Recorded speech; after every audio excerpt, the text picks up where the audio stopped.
안녕하세요. 백혈병 한우의 TV 이은영입니다. 안기종입니다. 오늘 백혈병 한우의 TV에서는 지난번에도 한번 저희가 조혈무세포 기증에 대해서 조혈무세포 이식에 대해서 A부터 Z까지 저희가 설명을 해드린 적이 있어요. 예, 기억합니다.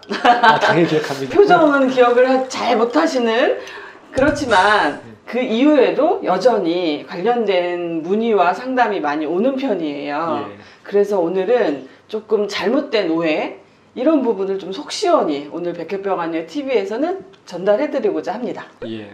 근데 먼저 왜 백혈병 한우는 자꾸 조혈무세포 이식 이야기하냐 이렇게 생각할 수 있잖아요. 그러게요. 예. 백혈병은 궁극적으로 완치가 가능한 질환이에요. 지난번에 우리가 계속 설명했듯이 좋은 예우면 항암 치료만으로도 완치가 가능하지만, 만약에 그렇지 않다 그러면 결국에는 조혈무세포 이식을 통해서 완치가 가능한 질환이거든요. 예. 문제는 이제 조혈무세포 기증은 항암 치료와 달리 하고 싶다고 다 할 수 있는 게 사실 아니잖아요. 현재 우리나라에 한 2018년도 기준으로 34만 4천 명 정도의 조혈무세포 기증 희망 등록자 가 있죠. 네, 그래서 이분들이 네. 이제 연락이 오면 조혈무세포를 기증하겠다고 한 사람이 34만 4천 명이 되게 많은 거잖아요. 네. 예, 현재 이렇게 돼 있고, 그리고 매년 한 17,000명 정도가 계속 이제 늘어나고 있는 거죠. 정부가 예산을 투입해서 기증자를 계속해서 모집을 하고 있는 상황이거든요. 기증 희망자를 매년 모집을 하는데 17,000명 정도가 증가를 하고 있다. 매년 증가하고 있는 거죠. 그리고 이제 한국에 정말 조혈무세포 기증이 없다.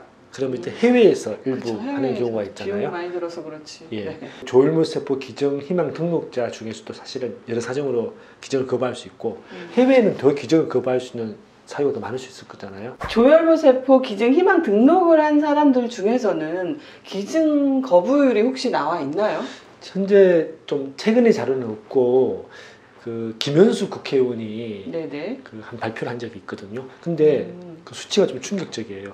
그 기증 의사를 그 조혈무세포 기증 희망 등록자에게 물어봤더니 56.3%가 거부를 하거나 기증 중단을 하겠다, 이렇게. 56%요? 예, 굉장히 높아요. 그래서 사실은 그 뒤로 충격적인 숫자인데. 예. 사람이 그렇게 오해할 수는 있잖아요. 기증 거부 의사가 높으면 거기에 맞는 뭐 이유가 있지 않을까, 뭐 이러한 오해, 불필요한 오해가 있을 수 있을 것 같아요. 근데 이게 얼마나 큰 문제냐면, 원래 한 30만 명 정도만 이제 넘으면 이 백혈병이나 이제 조혈무세포 기증, 그 조혈무세포 이식이 필요한 환자의 한 90% 정도는 그 일차는 기증자를 살 수 있다고 했거든요. 근데 진짜 그렇지 않잖아요, 현장에서. 지금 현장에서는 고수가 없어서 치료를 좀 어렵게 하는 분들이 많이 있어요. 발을 동동 구르는, 사실 우리 환자 가족도 많이 봤잖아요. 최근에도요. 예. 근데 그러면 이게 2018년도에 34만 4,800명 정도가 이제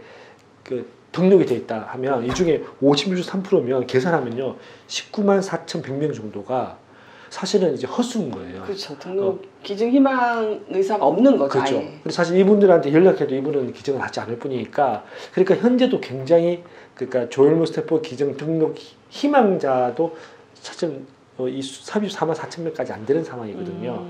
이런 상황인데, 되게 이제 왜 이런 일이 발생하냐. 대부분 다 이제 조혈무세포 기증이라 하면 전신 마취를 해서 엉덩이 뼈에서 이제 바늘을 꼽아서 뽑는다 생각하잖아요. 근데 최근에는 거의 97% 정도 되는 정도 대부분 다가 헌혈하는 것처럼, 그렇죠. 성분 헌혈하듯이. 그렇죠. 말초혈 기증을 하거든요. 이게 다 이제 홍보가 부족하다 보니까 여전히 이제 기증을 거부하는 게 늘어나고, 그래서 결국 이거는 이제 우리가 바꿔야 되는 문제죠. 인식에 바꿔야 되는 문제고. 전반적으로. 네. 또 한 가지는 한 3일 정도 입원해야 되는데, 먹고 살아야 될 사람 입장에서는 사실은 뭐 당장 가게 문을 닫고 이제 사실은 이제 그러니까 그런 부분에서는 좀 국가에서 그렇죠. 보상도 해주고 전반적으로 예우를 많이 해줘야 될 것 같아요. 일부 하긴 하고 있습니다. 이렇게 아름다운 행동을 하는 사람들한테는. 네. 근데 이제 그게 우리 사회가 너무 부족한 것 같아요. 그런 거는. 긍정적인 보상 같은 건 잘 못하도록 돼 있지만, 적어도 생계에 관련된 부분은 보상이 좀 적절하게 돼야 되고, 또한 사회적 지지가 좀 많이 있어야 되는데, 맞습니다. 아직은 좀 부족한 것 같습니다. 예. 그래서 지금 우리가 지금 이제 타인의식 중에서 그 우리나라의 조혈모세포 기증을 하겠다라고 이제 등록한 사람들의 얘기를 좀 이야기했잖아요. 근데 이제 이거는 이제 이와 또 다른 세상. 이제 형제간에는 기증 거부를 하시는 분이 계시죠. 그래서 제가 좀 사례를 소개하면 저는 지금도 굉장히 좀 생각할 때 좀 안타까운 마음이 있는데 100% 일치하는 이제 형제가 있어서 이제 조혈모세포 이식을 하면 되는 상황이었는데 제가 알기로는 그때 이제 형제를 이식을 하려고 했는데 형제의 부인, 형수가 반대해서 이제 그때는 어떤 거냐면 이제 뭐 허리 디스크 같은 게 발생할 수 있다. 이제 이렇게 해서 그리고 뭐 그게 좀 잘못된 것 때문에 강하게 반대를 했었습니다. 아주 강하게 반대를 해서 결국은 이제 기증 거부를 한 거죠. 근데 기증을 거부하는 사람에게 할 수 있는 게 한계가 있어요. 억지로 기증하라고 할 수는 없는 거잖아요. 그 우리가 앞에서 그 전체의 기증 거부율을 56.3%라는 조금 오래된 자료이지만 그 부분에 대해서 충격적이었는데 이러한 상황인데 가족 간에도 거부하고 있는 이러한 사례가 많다는 말씀이신 그렇죠. 거잖아요. 그리고 저도 사실은 며칠 전에도 상담 문의 전화를 받긴 했어요. 이러한 상황이 조금은 잘못된 오해, 부작용에 대한 너무 잘못된 오해에서 시작한 것 같아서 오늘은 그 조혈모세포 이식을 하면서 기증을 할 때 부작용, 불필요한 부작용에 대한 오해를 좀 없애는 부분에 대해서도 저희가 안내를 해드려야 될 것 같아요. 제일 첫 번째는 이야기했듯이 대부분의 이 조혈모세포 기증을 거부하는 이유는 이제 전신 마취를 하는 그리고 그렇죠. 이제 엉덩이뼈에서 이제 그 골수를 뽑아내는 이제 이에 대한 잘못된 인식을 가지고 있는 건데 문제는 이런 거는 거의 없다는 거잖아요. 맞아요. 전신 마취한 게 아니라요. 이제 헌혈하듯이 성분헌혈. 성분화제를 하듯이 이렇게 뽑은 거라서 두 번째는 이제 아까 이야기한 것처럼 이제 성분 헌혈하듯이 워낙 이제 조혈모세포 기증을 많이 하다 보니까 촉진제라고 하죠. 네, 맞습니다. 그 촉진제를 사용했을 때 약간의 뻐근함이나 아니면 몸살기, 몸살기 우리가 정도. 독감 예방 접종 같은 거 맞아요. 간혹 매년 보통 하잖아. 일반 사람들이 다 하잖아. 그러면 병원에서 주의사항 주죠. 뭐 몸살 기운 같은 미열이 있을 수도 있다는데 아마도 촉진제에 대한 부작용이 그 수준으로 안내가 되고 직접적으로 하신 분들도 제가 사실은 이 방송을 준비한다고 직접 타인 기증을 한 사람한테 물어봤어요. 2명한테. 그랬더니 한 명은 그러한 그러한 부작용의 얘기를 들어서 있을 줄 알았더니 전혀 없어서 자기는 조금 의아한 적도 있었고 한 사람은 살짝 두통은 있었다고 하더라고요. 근데 뭐 그게 크게 별로 느끼지 못했어요. 이렇게 얘기를 하더라고요. 그러니까 그 정도의 부작용, 그러니까 개인마다 차이는 있을 거는 같은데 큰 부작용이라고 생각하지는 않으셔도 될 것 같아요. 사실 우리가 방금 이야기했던 약간 두통이나 약간 뻐근함이나 약간 몸살기도 사실 이야기하기가 조심스러워요. 왜냐하면 없는 분도 굉장히 많고 그리고 정도도 굉장히 미약한 경우도 많고 그리고 기본으로 집에서 이렇게 하는 게 아니라 그 상급종합병원에 굉장히 큰 병원에서 직접 입원해서 하거든요. 사실 관리가 다 되어 있기 때문에 사실 건강상의 문제는 거의 사실 없는데 사실 이 문제 때문에 기증을 거부하는 일이 발생하고 있고 타인이라 그러면 사실 생명부지 타인이라 그러면 또 우리가 이해가 되는데 소위 피를 섞은 형제잖아요. 형제가 이제 기증을 이제 이 잘못된 상식 때문에 거부한다는 것에 대해서 너무 우리는 백혈병 환우의 입장에 안타까운 마음이에요. 왜냐하면 형제라고 해도 그 기증자가 기증할 수 있는 몸 상태가 되는지 일단은 검사를 하거든요.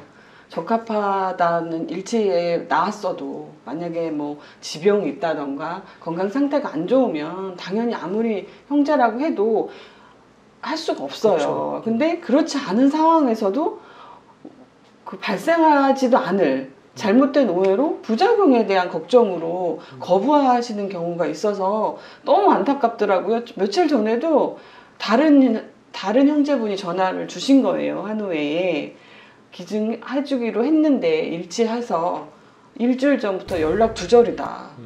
연락 두절 맞아요. 연락 두절. 그래서 제가 그래서 나중에 정확하게 한 말은 하고 싶어도 그 형제분이 몸 상태가 안 되면은 환자한테 줄 수 없다. 환자한테 도움이 되는 게 아니라 환자한테 오히려 해를 끼칠 수 있기 때문에 병원에서 당연히 줄 수 있는 몸 건강 상태를 확인하고 기증을 진행을 한다 했더니 굉장히 조금 안도하시는 것 같았거든요. 그래서 이 부분을 어떻게 전달해야 되면 좋을까요? 저는 정말 그게 많이 안타깝거든.